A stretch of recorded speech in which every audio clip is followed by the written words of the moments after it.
नाज़रीन, Sindh Chandia welfare association सचवा पारां हैदराबाद के सीनियर सहाफ़ी महरान टीवी के डायरेक्टर न्यूज़ रऊफ़ चांडियो की चोरी की वापसी लाइ मिलंदड़ धमकियन खिलाफ लाड़काणो प्रेस क्लब आॾो एहतजाजी मुज़ाहरो कयो वियो। वधीक तफ़सील लाइ ॾिसूं था मुख़्तियार अली चांडियो जी ही रिपोर्ट। जी नाज़रीन, हींअर असीं मौजूद आहियूं लाड़काणो प्रेस क्लब जे ॿाहिरां, जिते सिंध चांडिया वेलफेयर एसोसिएशन सचवा पारां हैदराबाद में थींदड़ वाक़े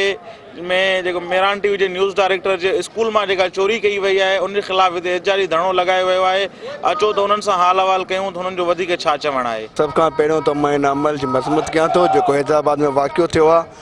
चांडिया बिरादरी जो असांजो हिकिड़ो प्यारो दोस्त आहे मुहसिन आहे, उनजे मथां हिकु चोरी त थी वई आहे, ॿियो उनजे मथां मोतमार धमकियुनि सां भरपूर मज़म्मत कयूं था। असां अपील था कयूं सिंध पुलिस खे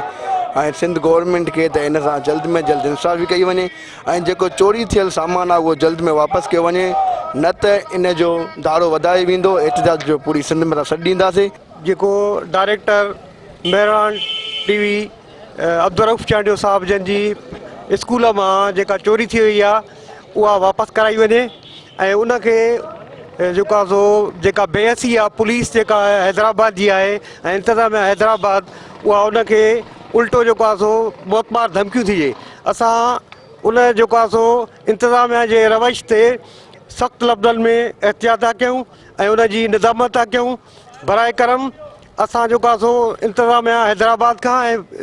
पुलिस हैदराबाद खां पुरज़ोर मुतालबो था कयूं त बराए करम उनजी जल्दी में जल्द जेको आहे चोरी वापसि कराई वञे। चांडिया वेलफेयर एसोसिएशन ज़िले लाड़काणे जे तरफ़ खां जेको आहे त हिन वक़्तु प्रेस क्लब लाड़काणे में आया आहियूं ऐं असां जेको आहे त महरान टीवी जे डायरेक्टर अब्दुलरऊफ़ चांडियो साहब जी जेकी चोरी थी वई आहे, हिकु चोरी ॿियो सीना ज़ोरी, असां हिन जी जेको आहे त मज़म्मत कयूं था ऐं हैदराबाद जेको आहे त इंतज़ामिया ते असां हैदराबाद इंतज़ामिया जी जेको पुलिस इंतज़ामिया आहे असां उनखे चेतावनी ॾियणु चाहियूं था त जेके इहा दादागिरी आहे या जेके चोरनि जी सपोर्ट करणु बंदि कई वञे ऐं चोरी बि असांजी थिए ऐं धमकी बि असांजे चांडियनि खे ॾिनी वञनि, इहा असां दादागिरी असांखे कॾहिं बि क़बूल कोन थी पवे। लाड़काणो सचवा इताद जे तरफ़ां असां लफ़्ज़नि जी सख़्तु मज़म्मत था कयूं